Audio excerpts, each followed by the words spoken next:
Welcome.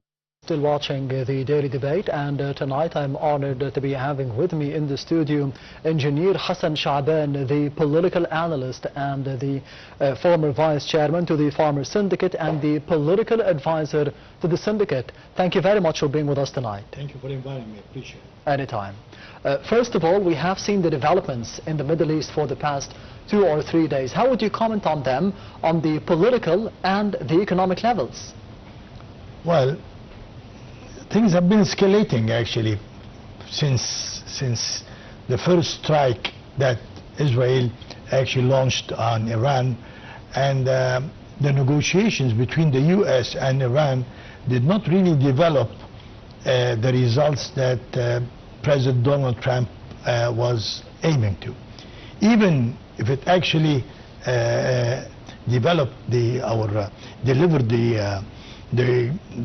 the results that President Trump wanted, is still the U.S. had its own reasons, or the administration in the White House had its own reasons to launch such a war, because actually this war, though it looks like a war, but it is an economical war actually behind it. Actually, there's a lot of economical reasons behind this war. Actually, you have to realize that the supplier of oil to China was Iran for a long time, similar to what Venezuela used to do.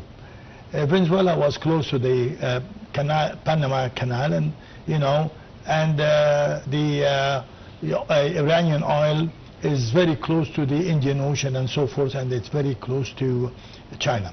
So actually, what happened actually is that you're creating a situation where you're upsetting the plans of your competitor. So actually, China had its own plans for the Silk Road. That is definitely going to be a butch, and it will not really be realistic after what's going to happen in the future. Also, I think the only way that this war actually will stop is by completing the scenario that the U.S. encouraged in Iran for a few months ago.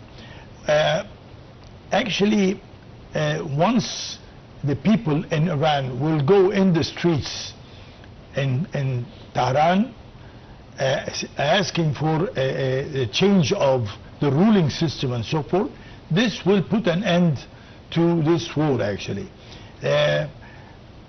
Nobody expects that Iran will surrender or sign a treaty or whatever, but I think the aim is to open the door again to the mass, the people in Iran, to go in the streets and ask for the change of the regime, which has actually lost its head yesterday. So, bit by bit, the need for a new regime will take place in Iran. This war is a little bit different, because I don't think that U.S.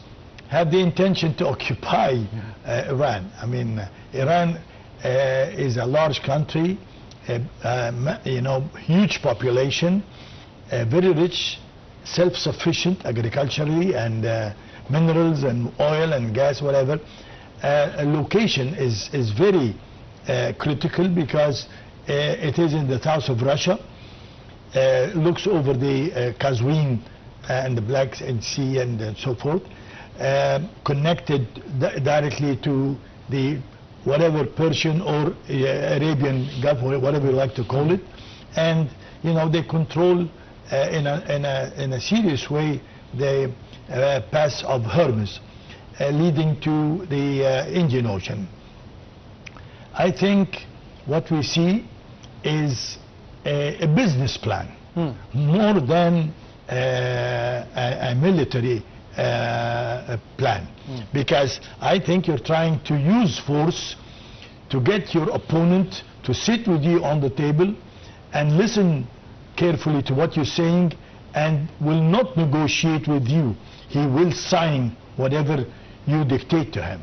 And I think this will take some time, because, as I said, Iran is a big country, and if the US and Israel are gambling, and they think that the Iranians will do the same thing that the Italians did to Mussolini in the Second World War, they will be mistaken, because the loyalty to the country is a lot more than the loyalty to the regime itself.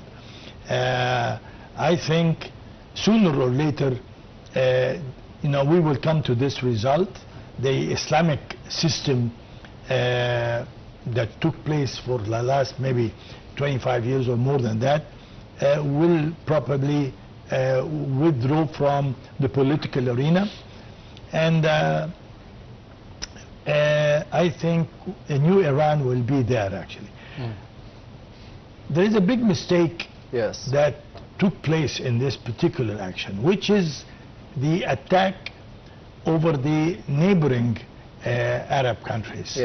The United Arab Emirates, Saudi, Kuwait, Qatar, Oman, even Oman, Bahrain, Jordan, Syria. Nobody, Iraq, and so forth. This is a big mistake, because indeed there is U.S. bases in these countries, but they were not used to launch the attacks over Iran, actually, and Iran knows that. Again, you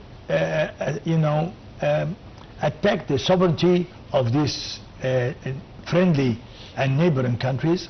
So in the future, after we reach the end of this war, definitely we see new results, because a country like United Arab Emirates will claim the Great Tanab and Small Tanab, which is Iran, occupied maybe 40 years ago.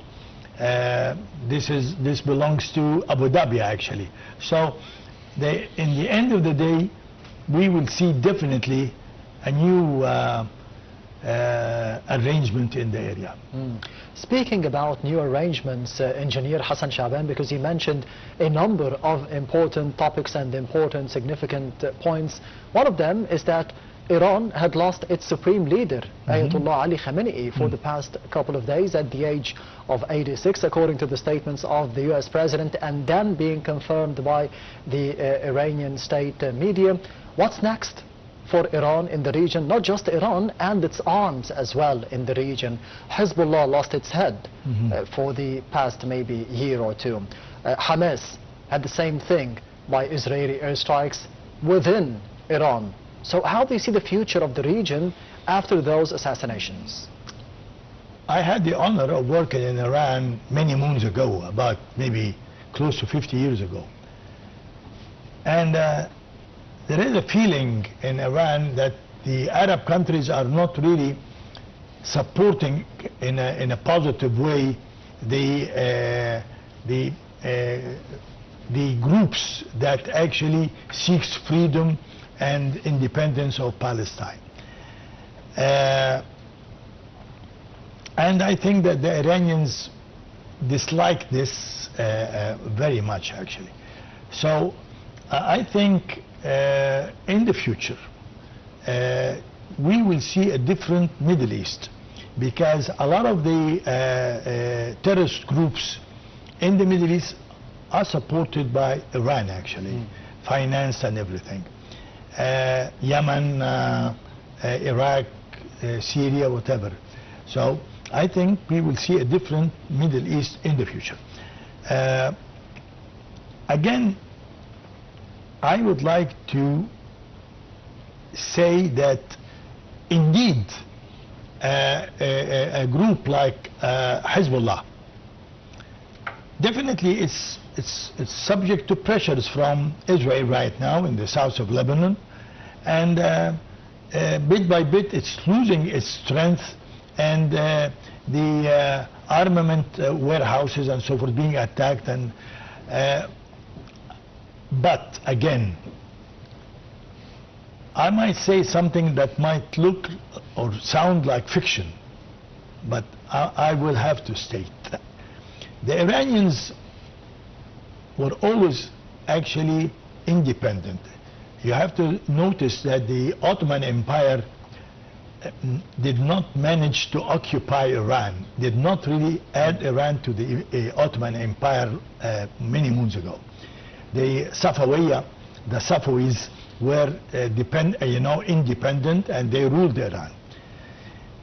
Iran and Turkey maintained their culture and their civilization, the Persian and the Ottoman, and they're very proud of that. But they have their own way of winning wars. You have to notice that recently there was some clashes between Pakistan and Afghanistan, between Taliban and Pakistan, which is on the same line that leads to Iran. And until now, the confrontations are ongoing between Pakistan and so actually, you're actually adding fuel to the area. Actually, you want the area to be in fire for some time, so you manage to be able to change the regimes in the area and so forth. Coming back to the Iranian mentality, they keep on repeating all the time, we're preparing for to launch a surprise. We're preparing to launch a surprise. They're not threatening, actually. This is not a threat. When you look at the way that the Persians think and how they win their wars, it's a bit different from regular clashes between armies and so forth. Considering that during the fall of the Soviet Union, Russia lost more than 300 atomic device, strategic, whatever, small strategic bombs, missiles, whatever. Where did this armament, the nuclear armament, go? It did not really just disappear in thin air, actually. Yes. I think very soon we might be exposed to a nuclear threat. If Iran feels that it is losing its war, it will be like a suicidal war, actually. Hezbollah was not wasting its time in the south of Lebanon. I would think that the people who actually dug the tunnels in Gaza could dig tunnels between the south of Lebanon and the north of Israel, hide a strategic weapon. And if they feel that they're losing the war, I'm afraid that the threat that they released yesterday, that they advise the people in Israel to leave and migrate back to their own countries, will be seriously taken, because I think when you are on the verge of losing a war and losing your dignity and being humiliated, and the loss of this war means because it have an Islamic flavor, actually.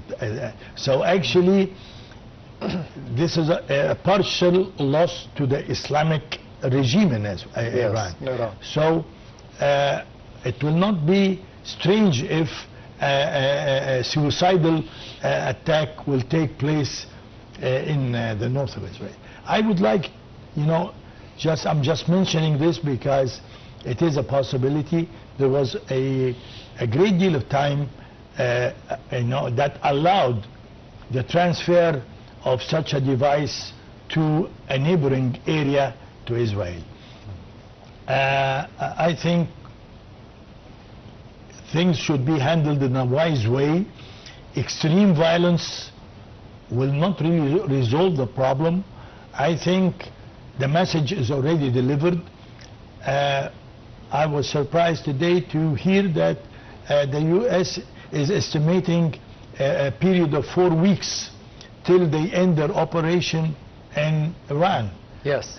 I think this is too much, actually, because I think they've already hit all the strategic points that actually could have developed some nuclear activity. According to the statements of the U.S. Secretary of Defense, Pete Hegseth, he said today, as you mentioned, that it could take as much time as possible, but it depends on the objectives, it depends on the targets of the United States, and it could be taking as long as a month, according to the statements of the U.S. President Donald Trump. But you mentioned as well that they have already achieved their targets. So do you think that this is just a tactic? I think they want to annihilate completely from the roots the Iranian military capabilities completely. They would like to make the way clear to the mass, to the people, to get back their old regime. A lot of talk about bringing back the Shah system again to Iran. A lot of talk, but again, I think the U.S. already, they wiped out the Iranian Navy already. There is no Iranian Navy no more in the Arabian Gulf. So very soon the U.S. will achieve from the military side their goals. It will be, I think the U.S. or President Trump will be waiting and expecting the mass to go into the streets so he can just hold back his activities, because he will not be able to attack while the streets are full of people. So I think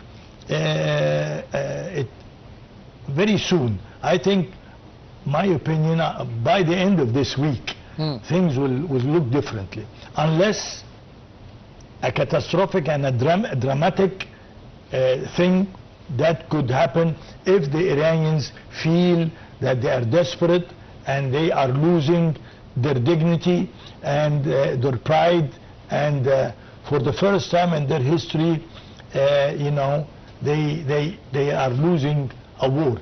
You have to remember that the war between Iraq and Iran lasted for so many years, actually. Though Iraq was in its peak strength, while Iran did not really almost have an army, because Khomeini was just started, but again they managed to fight and just prevented Iraq from penetrating to Arabistan and so forth. So I think this war will achieve its goal. China will lose its source of oil, as it lost for Venezuela. Exactly. So actually, this is an economical war against China, and the Chinese people know that.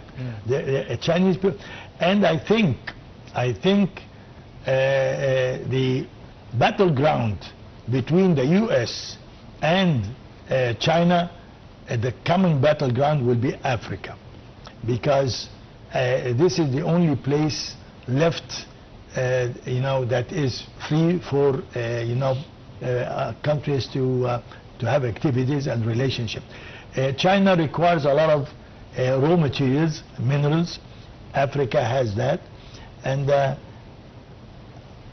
I think the Russian attitude, political attitude, is a little bit strange, because I think there